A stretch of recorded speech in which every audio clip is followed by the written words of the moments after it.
الشيطان الرجيم. بسم الله الرحمن الرحيم. ولو يؤاخذ الله الناس بظلمهم ما ترك عليها من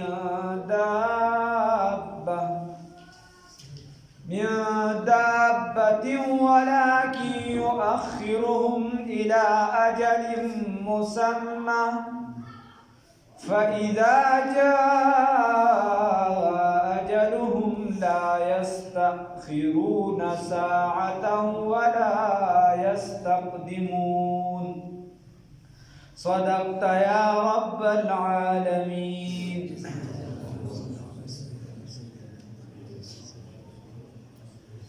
دی آیات کې الله رب العزت فرمای وی کچرته الله رب العزت راټینګول کول په سبب د ظلم د دیو باندې یو کس ګناو کې دا د ځان سره ظلم کو زیاتی وکړو بیا ګناه د پاسه ګناه بل دا چې ګناه خپل مو کې او بلم داغي دعوت ورکی ګناه خپل مو کې او خپل ژوندې لورم خخه کی ګناه خپل مو کې مخکې ذکر او شایعتونو کې او خپل ژوندې لور په ذلت په شان د وین ځان سره وسوي. نو الله رب العزت فرمایي یا نو چې څومره ګناهونه دي شراب دي زنا ده فسق فجور الله وی خلق د یو بل حق و ازمکه کیږي دا ټول دغه دي صرف په دې د ریا تسبیح دي کې د زاهد د یار ذکر ز د او په کاترو صرف په دې نه چې موږ د ګنې جمعات کې کینو لک شانت ذکر دي شروع کو یا دې دې موږ حج د لړ شو دي سر په پاک نه د بل حق په بیان کې بل حق باندې لاندې کې خلق ټول الله دې معافيو کې وزرګي صرف په دې کې نه چې په جمعات کې کیناستو د بل حق ته لاندې کړی کنه الله رب العزت یو حق چاله ورکړی ته د الله په کارونو کې فرق راولي هغه خلک ته الله سره مقابله کې الله ولا حق ورکړی دی او ته نه ورکې الله استغفر له حق ورکړی دی ته نه ورکې یا نو چې کوم حقوق دي الله چې د چا د لپاره کوم حق مقرر کړی دی هغه ته لازمي هغه ورکې دا خو ته د الله سره مقابله کې چې الله ورکړی او ته زه د حق نه ورکوم دا دې زموږه چا کې رکړي دې پیسې خلکو کې رکړي الله دې معافي وکړي. نو الله وی دا څومره چې ظلم دی د بل د حق د غریب پیسې ګیرول دي ځمکه ګیرول دي د بل مال ګیرول دي وی که چرته ما په دې باندې پکړ کولی ولو یؤاخذ الله الناس که چرته راټینګولی الله رب العزت دی خلق لرا بظلمهم په سبب د ظلم د دی ولی الله راټینګي نه خلق د قیامت کې به چې جهنم ته ورولي نه بظلمهم فورا الله وی کدی ما ډایرک راټینګول د دنیا قانون سي ته دغه الله دې هر مسلمانو ساتي قتل چاو حکومت براشي پولیس براشي راټینګ وکي بو بيزي بیا رستو کاتره چې سدي او سن دیو آزاد ګرځیو کا بند ګرځیو خیر خو هغه به راټینګ کی د دنیا قانون پتا پوران لاګو کی الله وی کدغه سمه پوران دی راټینګول ما ترک علیها نو نبوی پریخي الله رب العزت من پدیزمکه باندې من دابت یو زنده سر هم یو زنده سر به پدیزمکه باندې نه پریخي ک الله رب العزت پوران خلق راټینګول الله وی ولكن يؤخرهم الى اجل مسمى لیکن الله رب العزت مهلت ورکوي دي ته یو نیټه معلومه پوری فاذا جاء اجلهم بس هر کله چې راشي دغه نیټه معلومه الله چې سلیک کړی دغه وخت پوره شي لا یستاخرون نو بیا نه رستو کیږي دغه عذاب ساعتن یو ساعت یو لحظه یو غنټه یا چې نو لږ معمولی دي ولا یستقدمون او نړ وړاندې کیږي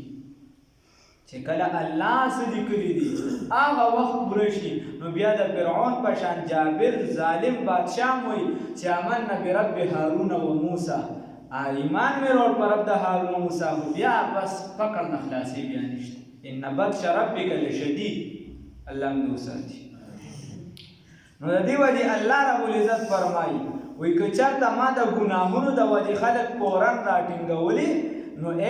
په دې ځمکه باندې به یو زنده سر هم نه وي پاتې شوی. نو بعضې مفسرین لکه امام رازي رحمه الله فرمایي چې ګناه انسان کوي او الله هر زنده سر یادوي. دا ولې؟ نو الله رب العزت وی زنده سر ځکه یاد کړي چې دا ټول کائنات الله مسخر کړي د انسان لپاره. دا د انسان تابع دي، د ده دپاره لګیا دي او د ده خدمت کوي. ستوري د ده خدمت کوي، سپومې د ده خدمت کوي، نور د ده خدمت کوي. او چې دې ځان ونه پېژني، دې د الله نه لرې شي، نو چې دې الله ختم کړي بیا په دغې باندې الله څه کوي. دغه وجه ده. ولو يؤاخذ الله الناس که چرته راټینګولې الله رب العزت خلکو لره بظلمهم په ظلم د دوی سره فورا ما ترک علیها نو نه به وي پرې په دې ځمکه باندې من دابة هېڅ یو دابه ولکن لیکن الله رب العزت دومره مهلت ورکړي انسان ته او دا انسان چې دا کشر وي بیا راغټ شي د ګرځېدو قابل شي بیا چې د ځوانۍ عمر ته ورسي بیا بوډاوالي ته ورسي خو بیا هم د سړي زوی جوړ نه شي. وایي توره ږیره مې شوه سپینه زه حیران یم چې رحمان لا ناعاقل شوم نه بالغ. نو دغه عمر ته ورسي الله رب العزت فرمایي بیا هم چې په سمه لار نه شي نو الله بیا چې راټینګوي بیا یې سم راټینګوي. الله هم دې وساتي خپل عذاب. ولكن يؤخرهم لیکن مؤخر کوي دی لرا الله رب العزت لیکن رستو کوي دی لرا الى اجل مسمى تر یوې نیټې معلومې پورې. فاذا جاء اجلهم بس هر کله چې راشي دغه نیټه دغه وخت عذاب الله رب العزت دې موږ وساتي. لا یستاخرون نو بیا نه رستو کېږي ساعتا یو ساعت ولا یستقدمون او نه وړاندې کېږي. ويجعلون دیگر زوی لله دا الله رب العزت دبارا ما هغه سو یکرهون چې ناخوښوي د خپل ځان دبارا چې ناخوښوي د خپل ځانونو دبارا وتصفو السنتهم او بیانوي ژبې د دوی الکذبه دروغ لره ان چې یقینا هغه څه خبره ده لهم الحسنى چې د دوی دپاره نیکي ده. لا جرم خامها ان لهم چې یقینا دوی به د دوی دپاره النار وانهم او یقینا دوی مفرطون وردیکه کولی به شي جهنم ته. وانهم او یقینا دوی مفرطون او هیر شوي به په جهنم کې وي د یاده به وباسلې شوي په جهنم کې. داسې به ګویا الله به پرې وروسته خیال غم غرض نه ساتي. الله وایي داسې وي چې لکه اډوې نه بس جهنم ته به ورګزار شي. الله هم دې وساتي. نو خبره دا ده الله وایي دې الله دپاره هغه څه مقررۍ د الله دپاره غواړي ما یکرهونه چې د ځان دپاره یې نه خوښوي. ښه لکه ته زما دپاره یو څیز وه لکه زمونږ یو مولي صاحب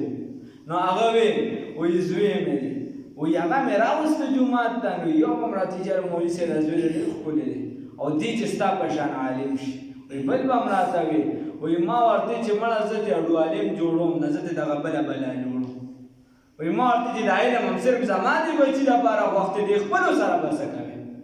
دې دپاره مې لم نه خوښ جنت هم زمونږ د خلکو دا کار زموږ جنت هم صرف د بل چا دپاره خوښ ابلانکې غلط کار کوي چې دې په سمه شي. دا مې دا زه چې غلط کوم چې زه په سمه شم. الله دې معافي وکړي. نو اول د ځان دپاره هم لږ سوچ پکار دی. نو الله رب العزت فرمایي چې دې د الله دپاره هم هغه څه خوښوي چې د ځان دپاره یې نه خوښوي. هغه څه دي؟ نو مخکې آیاتونو کې تېر شو الله وایي وَإِذَا بُشِّرَ أَحَدُهُم بِالْأُنثَىٰ ظَلَّ وَجْهُهُ مُسْوَدًّا وَهُوَ كَظِيمٌ. دې کاکا ته چې څوک ووایي چې هلکه لور دې پیدا شوې ده نو د ده دا مخ تک تور شي رنګونه یې وتښتي او د غوسې نه ډک شي. یتوارا من القوم دی جدا شي د قوم نه پټېږي د قوم نه د وجې د دغه بد خبر سوی ایمسکه علی هون ام یدسه فی التراب. وی ایسو کم دی سری یا هوبې په ذلت باندې رالویه کم. نو په دوه معنو سره په ذلت سره به رالویه کم د ویزې په شان به رالویه کم یا به زه په ذلت اخته شم څوک به پرې غرونه راکوي یا ام یدسه فی التراب یا به دغه لور لره دفن کم په دې ځمکه باندې ژوند دی دې له به بس دفن به کم الله وایي ګوره د خپل لوریانو خو چې دي په دفن کوي ژوند دی او هغې ته خو ذلت هغې ته د ذلت په نظر ګوري ما تاسو ته وي ابو حمزه ته چې چا وي هغه وینځې ورته وي لوی سړی و سربرا و هغه ورته وي چې هلکه لور دې پیدا شه بلې شانتې ورته وي نو ابو حمزه چې دی هغه د هغه مجلس نه پاسې د تاریخ لیکلي دي چې واپس بیا کور ته نه دی راغلی چې کوم طرف ته لاړو مړ شو ژوندی شو څه وشو واپس رانغی وسردا داسې جاهلان او دا جهالت زمونږ دي کې د خیره رارسېدلي او ښځې به بیا اشعار وي لوی قصیدې یې ویلي دي او ویې ما ته څه پته وه ای ابو حمزه ته به چېرته یې د قصیدې هغه نچوړې نه دی ابو حمزه ته به چېرته یې دا بچي پیدا کول زما په اختیار کې نه و که زما په اختیار کې نو ما به د سره لور نه وزېږولی خیر نو الله وایي چې د الله دپاره لوریانې خوښوي ښه وایي دا فرشتې د خدای لوریانې دي بل څه کوي وتصف السنتهم الکذبه او جاري شوي دي بیانوي دي په دې خپلو ژبو باندې دروغ دا څه خبره ده دوی وایي چې ان لهم الحسنه وایي چې څنګه زموږ دپاره په دنیا کې بال بچ دی څنګه چې زموږ دپاره په دنیا کې بنګلې دي او زموږ دپاره عیش و عشرت دی نو تاسو خو مسلمانانو غریبانان یې تاسو خو عاجزه یې ستاسو وړو څه وس نشته نو وایي تکه شان به تاسو په آخرت کې معاجزه یې بېکاره به یې او موږ به په آخرت کې چې دی لوی خلک یو نو الله وایي دا خبرې دروغ ده ښه لا جرم خامخا ان لهم النار یقینا وي به د دوی دپاره اور وانهم مفرطون او دوی به د جهنم کې د یاده وباسلې شوي وي تالله قسم دی وي په الله رب العزت باندې لقد ارسلنا یقینا رالیږلي وو موږ پیغمبرانو لره الی امتونو ته من قبلک مخکې دستانه تسلي د رسول الله صلی الله علیه وسلم ته چې دې صرف ستانه انکار نه کوي د دې ابدارانو مخکې نیکانو انکار نه کړي فزین لهم الشیطان بس ښایسته که د دوی لپاره شیطان اعمالهم اعمال د دوی څه چې انکار یې وکړه د پیغمبر نو د دین نه فهو ولیهم نو دغه شیطان ملګری د دوی دی دوست د دوی دی یار د دوی دی الیوم نن ورځ ولهم او د دوی دپاره عذاب علیم عذاب دردناک دی الله رب العزت وایي ټول عمر یې د شیطان سره ملګرتیا کړې ده ټول عمر یې د هغه سره راکړه ورکړه کړې ده ټول عمر د هغه په تابعدارۍ کې تللي دي نو الله رب العزت فرمایي وایي دې دپاره دین وایي نن ورځ به په قیامت کې به هم د دې ملګري او د دې دپاره عذاب دردناک دی الله دې وساتي الله وایي وما انزلنا او موږ نه دي نازل کړي علیک په تا باندې الکتاب کتاب مقدس لره قرآن پاک لرا الا مگر لتبینا چی بیان کری تو لتبینا دا پارا دی چی بیان کری لهم دیوتا اللذی حقا اختلافو فی چی دی اختلاف کوي پاہی کی چی اختلاف کری دی پاہی کی وہدن او ہدایت دی دا کتاب ورحمتا او رحمت دی لقوم دا پارا دا قوم یؤمنون چی ایمان روڑی یقین ساتی الله رب العزت فرمایي وی اے موږ دا قرآن پاک نه دی نازل کړی په تا باندې مگر الا لتبین لهم چې ته بیان کې د پاره دي چې ته بیان کې دوی ته الذي هغه څه اختلافو فيه چې پای کې دي اختلاف کړی دی په دین کې د ځان نه خبرې لري دي د خدای په ذات کې اختلافات کړی دي په پیغمبرانو کې فرق راوسته چې دا زمونږ والا پیغمبر دی دا ستا والا پیغمبر دی نه الله رب العزت چې دا ورته بیان کوي بل او دا قرآن داسې کلام دی داسې کتاب دی وهدن دا هدایت دی ورحمتا او دا رحمت دی نو هر یو سیس کې به اعتدال ساتي خان میانه روي به ساتي د حده به زیات نه تیزېږي د حده چې کله یو سیس زیات شي نقصان کېږي اوله ورځ د انډیا اخبار کې یو خبر راغلی د امام او د مقتدیانو سره د بعضو مقتدیانو جګړه شوې ده بیا هغه کلي کې پوره لانجه شوې ده خو امام یې بیا اخره کېخ کړې په څه باندې چې مقتدیانو ورته ووي ته به ترجمه نه کې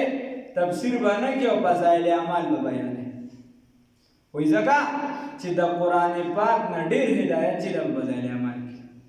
اعوذ بالله من ذلك. نو داسې اعتدال سره به ساتي. اوس هغه د احادیثو کتاب بیا په احادیثو کې د هغې کومه درجه ده هغه درجه به کتاب له ورکړي. یا چې په کوم ځای کې د جهاد خبره شروع ده او ته رالاږي ته وایې چې نه نه نه راځئ چې جهاد لا پرېږده مړه د چاکور کې واده دی موږ ورته وایو چې هلکه ناجایزه پکې مه کوې ټنګ ټکور پکې مه کوې خو ته داسې د ښه سړي زوی رایې ته ورته په بلې کېناستې چې رانږدې شي فضایل اعمال بیانو کېدای شي چې که نور څه نه که لاندې چېرته څه بیا کړمه بیا که پرته وي په هغې به دې په سر وي چې خدای دې بېخوبه ده فضایل اعمال وخت دی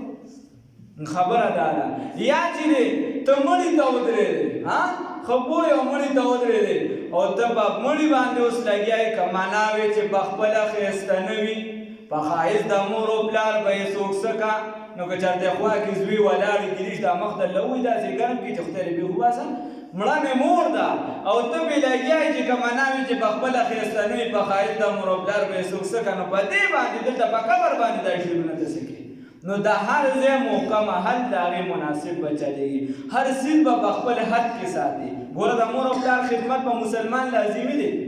خو چې کله تا ته د اسلام خلاف خبره کوي بیا په تا باندې خدمت نشته. لا طاعت لمخلوق فی معصیة الخالق. د بادشاه خبره لازمي ده د جرنیل خبره لازمي ده د استاد خبره لازمي ده منل خو چې کله تا ته د اسلام خبره خلاف راشي بیا ستا لپاره منل نشته. دا وګوره لکه شان د ملګري خبره واله نو هر څیز به په اعتدال کې ساتي. دا ما خپله لیدلي دي یو کس مې لیده د ما د لیدو خبره د چا خبره نه هغه متیازو ته ناست و ځان ته یو لوی عالم دی هغې د هغه بیان یې لګولی و بلې پیرکې والا دی او هغې ډېر زیات ایاتونه وي بهر ځای کې ایات پیټ کوي نو آیاتونه ټول بیانات اکثر د لوی عالم هم دی آیاتونه او دې چا چې لګولو دې متیازو ته ناست و او ځان ته دغه بیان لګولو بیا یې چې متیاز یې وکړلې نو په یو لاس باندې اودس وچو پرتوغاښ یې په بل لاس نیسلي د بل یو کس یې د لاسه کلک نیسلي ودرېږه بیان وایه نو یې دله اوس کلي ورکړه هاشه بابا نو خبره داسې ده چې نه په هر یو څیز کې اعتدال دی هر څیز به په خپل ځای باندې پټ کوي داسې به نه کوي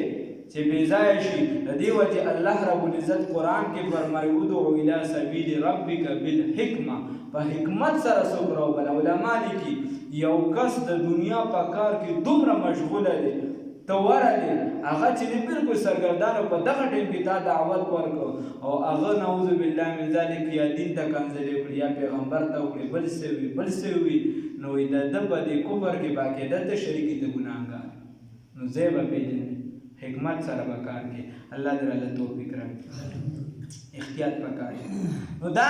کتاب چې دی دا هدایت دی او رحمت دی بیا د رسول الله صلی الله علیه وسلم احادیث هم چې دی رحمت دی ما درته ویلي وو الله وایي قل بفضل الله وبرحمته او رحمت نه مراد بعضې مفسرین وایي احادیث د رسول الله صلی الله علیه وسلم دی یا ذات د نبی کریم صلی الله علیه وسلم دی او یو ښکاره وحي ده یو پټه وحي ده د ښکاره وحي د دې وضاحت چې دی هغه په پټې وحي سره نبی کریم صلی الله علیه وسلم کړی خیر خو احتیاط پکار یو شي په خپل حد کې ساتل پکاري دا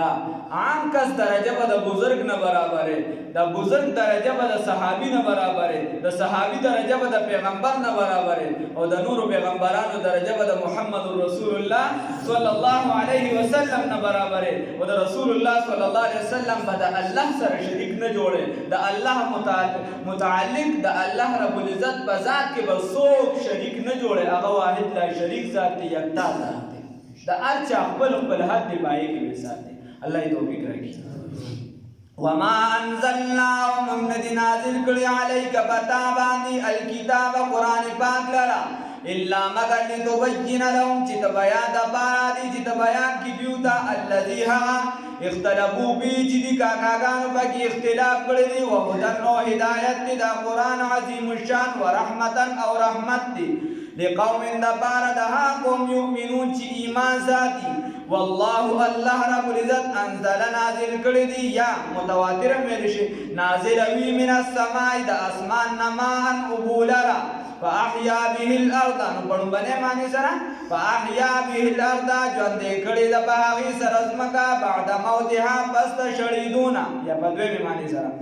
ما نازلوي اوبو لره فاحیا به الارض ژوندې کوي په هغې سره ځمکه بعد موتها پس د شړېدونه ان فی ذلک یقینا په دې کې لآیة نشانی دی دی قوم دپاره د هغه قوم یسمعون چې دی اورېدل کوي چې کوم قوم الله رب العزت وی دا کلام اوري کوم قوم ستا پیغمبر ستا خبره اوري نو د دې دپاره په دې قرآن عظیم الشان کې یا د دوی دپاره په دې باران کې د دې دپاره د الله په هره نشانه کې چې دی دی کې د دې دپاره ځان له یوه نښه ده د دې دپاره پکې چې دی لاره ده دې د الله رب العزت ذات په دې باندې پیژني خو چې کوم کس اورېدل نه کوي نو بیا خو ښکاره خبره ده چې یو کس قرآن ونري نو عمل به چېرته وکړي یو کس د مونځ خبره ونري عمل به څه وکړي هغه ته به د ګناه څه پته ولګي د ثواب به څه پته ولګي نو د دې وجې الله رب العزت ته به د خبرو د عمل توفیق راکړي کوشش کوي ټول ملګري غیر نظري مه کوي محنت د چا هر چا څه ناڅه کاري ده څوک نشته که څوک وزګاره وي د هغه څه کار شته داسې څوک نشته څوک وزګاره وي د هغه هم څه کاري نو د دین دپاره دا لږ شانتې ټیم موږ وباسو ان اجري الا علی الله پته نه لګي کیدی شي موږ دا درس وکړو بېګا د سترګې پټې شي چاته دا ګارنټي چا سره نشته چې بهی زه به سبا ژوندی دا به زمونږ تصور چې سبا له به دا کوم بله به دا کوم بله ورځ به دا کوم سبا به وایي زه به نوکر کېږم زه به دا کېږم زه به دا کېږم یا زه به کور جوړم زه به دا کوم زه به زمینداري کوم زه به د فلانکي نه ځمکه قبضه کوم د فلانکي نه به دا چل کوم دا به زمونږ یو تصور وي خو الله رب العزت چې کوم ټیم لیکلی دی په هغې کې اخوا دېخوا نه کېږي د الله فیصله اټل فیصله ده نو موږ چې دین ته ول کینو د زده کړې په حساب باندې چې د کوره روزو د زده کړې په نیت باندې روزو الله رب العزت براله اجر هم راکوي اجر به پخپله د ثواب په نیت به نه راځي صرف راځي به د زده کړې په نیت باندې زده کړه به کې ثواب به پکې پخپله راځي الله رب العزت دې راله توفیق راکړي الله دې راته اسانه کړي کوشش دې انسان کوي چې کم از کم مونځ دا پابندۍ سره شروع کړو که ساري خیر دی اول کوشش د انسان دا کوي چې په ټایم دی کوي که په ټایم نه چې لیټ راپاسي هم یې کوه الله به د لرورو توفیق درکړي په ټایم به یې شروع کړي الله رب العزت راته اسانه کړي